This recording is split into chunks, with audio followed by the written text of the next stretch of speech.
Welcome to Tier List Maker, the series in which all sports culture is going to break down a position group in any sport and place each player into individual tiers on how they feel about them. The tiers are going to be best of the best, which means you're the best of the best, elite, good, solid, which means you're a competent starter, average, which means, you're alright, but you really shouldn't be the face of the franchise, below average, bad, and then unproven. If you enjoy this series, be sure to leave a like on the video and subscribe to All Sports Culture on YouTube. Let's get right into it. Okay guys, so before I get started, I just wanted to say that there are a lot of wide receivers to get through in this video. So if I don't take as much time on these guys as I usually do, it's because I really gotta get through this. I don't want this video to be super long. So I already moved up all the rookies. I'm not going to be talking about any of them. So we are beginning with AJ Green.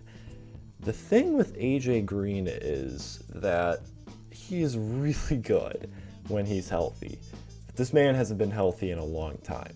So I'm going to put AJ Green in solid. I think that's kind of fair to do.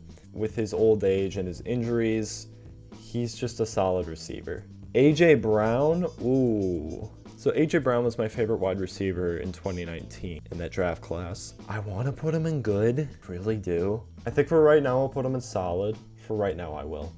And then later on, when this list is a lot more developed, I might move him up. I really like AJ Brown. Allen Robinson, you are definitely a good wide receiver. He is massively underrated because he plays for the Chicago Bears. And I've talked about plenty of times in this series about why their offense was a train wreck. Robinson was one of the very few bright spots. He's so good. He actually puts up really good statistics with garbage quarterback play, and the Bears need to sign him to an extension as soon as possible. He's a really talented wide receiver. He's massively underrated by a lot of people. Amari Cooper, you're going in good for sure. One of my most valued things about a wide receiver is the ability to create separation. And Amari Cooper is one of the top 3 in the game at doing that. He is spectacular at it. Anthony Miller, I think he's also sort of underrated. He's just been kind of shallowed out because of bad quarterback play like Robinson is. So I'm going to put him in average. Adam Thielen, you are also going to go in good. He was just hurt last year, but he went on an amazing stretch in 2018 with Kirk, where he was just on fire. And I think with him as the clear number 1 now, because Diggs is gone, and so I think Adam Thielen is going to be good again next year. Brandon Cooks, I'm going to put him in solid. Yeah, he doesn't really get touchdowns, and it's kind of odd. I'm kind of intrigued by his fit in Houston, because he's going to be replacing DeAndre Hopkins, and he's a really injury-prone player. He's had a million concussions throughout his career. Calvin Ridley. Oh, I like Calvin Ridley. Let's put him in solid. Yeah, I think he's an above-average wide receiver in this league. He's a really nice number 2 to complement Julio. Chris Godwin, you are going to go in good as well. Chris Godwin is the best number 2 wide receiver in football. He's going to feast with Tom Brady because the slot receiver in the Bruce Arians offense is the go-to guy. You saw it with Larry Fitz all the time in Arizona. Tom Brady doesn't have the arm talent like Jameis does, where he can just heave it to Mike Evans. Chris Godwin is going to be vital in this passing game, and we're actually going to see the tight end used a lot more in Arians' offense because he refuses to for some reason, because now they have Gronk. But Chris Godwin, I don't think he's quite elite. I think there's only 6 or 7 guys up here. There's some really talented wide receivers in this league. Nearly there, but I need to see another year of him being really good to feel like moving him up there is a comfortable decision. Christian Kirk, you're gonna go in average. I was kind of underwhelmed by him as of late. I really liked him coming out in 2018, but he fits the offense for Kingsbury so well, but otherwise he's just not been it for me. Cooper Kupp is gonna go in solid. He's really nice in the Rams offense. He's just injured. This is a really weird situation because I think the NFL has so many good wide receivers. I just hate grouping guys like Calvin Ridley and Cooper Kupp together because I think Cooper Kupp is obviously a superior wide receiver, but I don't think he belongs down here. Corey Davis, you're going in below average. What a bust you were. Courtland Sutton, you are also going in solid. I really like Courtland Sutton. I don't know how his production is going to be affected with adding Judy and Hamler to the offense. It's going to be fun. DeAndre Hopkins. Okay, this is one of the big three. I think everyone knows who the big three wide receivers in this league are. DeAndre Hopkins is one of them. I still don't know to this day why the Texans thought trading him was a good idea. At least you could have traded him for a good return, but they decided to trade him for David Johnson and a second-round pick. And then they used that second-round pick on Ross Blacklock. Bill O'Brien as a GM really confuses me. But DeAndre Hopkins is one of the three best wide receivers in football. I really want to know how it's going to go in Arizona for him. It's going to be fun. That's for sure. Deebo Samuel, he's also going in solid. I really like Deebo. He fits the offense for San Francisco so well. Deshaun Jackson, nowadays he's just average. He's a really nice deep threat, but you don't want him as your one of your main starters. That's why they drafted Rager, because he will fill that Deshaun Jackson role as the number one wide receiver. I love Rager's fit in Philadelphia. I think he can do really well. Davante Adams is an elite wide receiver. People always say Adams only has one 1,000-yard season, and that's why he shouldn't be called elite. Change the stat to seasons with 997 yards or more, and he has 3 of them. So he essentially has 3 1,000-yard seasons, and this year he didn't play in 4 games.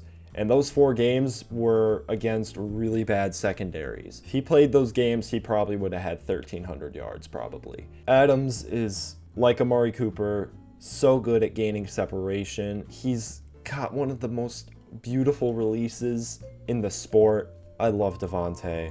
I just don't think he's among the big 3, but he's definitely elite in my book. Devontae Parker, you are going to go in solid. You were a bust for the longest time, but you've actually kind of resurged your career in the past season, and I don't know if he can keep it up. He showed promise last year. Stefon Diggs is going in good. He has the potential to do extremely well in Buffalo. I just don't know how his fit with Josh Allen's going to work out. As the number 1, he's now for sure the number 1. It wasn't a big battle in Minnesota. Maybe he has some sort of semblance there. He's one of the best route runners in the league. Diggs definitely deserves to be here. Deontay Johnson, no one talks about him. He basically filled in the Antonio Brown role, and he's just been nothing less than a really nice looking prospect. I love what I saw from him. I think he really could take off in the next 2 years because Juju doesn't look like he's going to be extended. It's sounding like that. The Steelers apparently don't want to because they have so many guys to pay within the next 2 years, and Juju really had an underwhelming season. Maybe Ben Roethlisberger can, bring him back to his norm. We'll get to him later, but Johnson produced with terrible quarterback play in his rookie season. DJ Moore. I really like DJ Moore. I think he's definitely a good wide receiver. I love what I see from him, and I think in this new offense, he can do exceptionally well. DK Metcalf, you are going in solid. I have no idea how you fell in the draft. People just overthought you, I guess. You are so talented and athletically gifted, and I think he's going to be real good for Seattle for a long time. Jarvis Landry, you're going to go in solid because you're still a quality starting wide receiver. I think you're a bit overrated by fans. John Brown is going to go. I think he's an average starter. I don't love John Brown. I don't think he's better than anyone up here at all. The Bills had a very average starting wide receiver core, but Diggs makes them a lot better. I think with Brown as the number 2 and Cole Beasley as the number 3, you're going to get a lot more production out of Josh Allen. That's for sure. And Brown had a really good season. Juju is going to go in solid. Okay, so the list just moved down. But Juju's going to go in solid. He had a down year, but his rookie and sophomore seasons, he was awesome. But just last year with really bad quarterback play and no Antonio Brown. Edelman also going to go in solid. I don't really need to explain Julian Edelman. He's really old, so he's kind of about to fall down into these areas, but I still think he can be a quality starter for you. All right, guys, now we have my personal number one wide receiver in the sport, Julio Jones. I don't really need to explain why Julio Jones is my number one. I think he's been arguably the best in the game for years now. You could argue him or Antonio Brown for a long time. Keenan Allen. So Keenan Allen's going to go in good. He's really underrated by a lot of people, and I love his game. I think he definitely deserves to be up here. I saw a list the other day where he was like tier 4 out of like 5 tiers. I was like, what the hell is this? Kenny Golladay is the same way. He's really underrated by a lot of fans. He's a touchdown machine. I love Golladay. He's also a fringe like top 10 wide receiver. I think with Stafford back, he could really produce next year for the Lions. All right, so this list just kicked down further. So now you can't even see unproven. This is fun. Larry Fitzgerald is now just average. He's really old. Marquise Brown, I wasn't that impressed with his rookie year. He's just going to go in average for me. I would not take him over anyone up here. I'm being serious. I wasn't that big of a fan of his. So I put Marvin Jones, Mecole Hardman in here, and I also put Gallup in solid. I don't think I really need to talk much about those guys because they explain that for themselves. So back to back, we have 2 really good wide receivers. And the first one is Michael Thomas. And Michael Thomas is going to finish out the big 3 in the best of the best. I don't think anyone really will argue with me on this. Everyone pretty much has the same top 3 wide receivers. However you shuffle them, I can see an argument for you having number 1 for each of these 3 people. And I wouldn't fault you for having each of these number 1. And then we have Mike Evans. Mike Evans is going in elite. He's been a machine for every year in his career. Like top 5 for me, top 6. He's one of the best in the game. I put some guys in like this area right here. But next we have Odell Beckham Jr. And I think people really forget how good Odell is because he had a down year with the Browns this year because the Browns offense was just a mess in every sense of the word. Odell Beckham is one of the most gifted wide receivers in all of football. He's an elite wide receiver. I'm not letting one down year change my opinion on that because everything about the Browns, except for Nick Chubb, was just brutal last year. I would take him over everyone in this tier right now. If he disappoints again this year, then yes, he'll move down.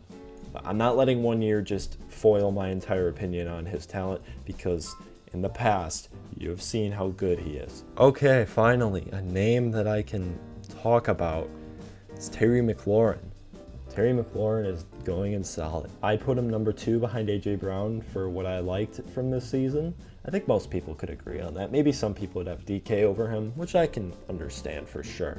I just really liked what I saw from him. He really produced in a really bad Redskins offense. Oh, T.Y. Hilton. Okay, that's a cool one to talk about. He's also solid. He's been injured a lot in his career, but he's definitely a solid starting wide receiver. Tyler Lockett also gonna go in solid.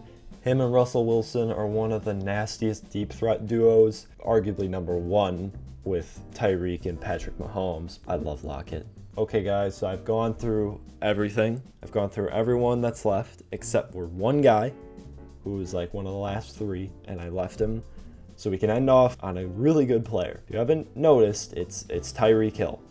And Tyreek Hill definitely is elite. Nothing but productive. He is electric. He will burn you on like every single route, probably top 5. But that's gonna do it for the tier list. And I mean, look at this thing. This thing is there's so many players in here. So coming back, I think I'm pretty comfortable with everything. right now, I'm pretty happy with this list. I really am. But this is a lot because there's so many players here, and it's not like quarterbacks where there's like a really minimal amount of them in the league where the tiers are a lot more distinguished. But when there's so many of these guys, you can't really group a ton of these together. With how I've done, I think I'm pretty comfortable with it. I like the list. I really do.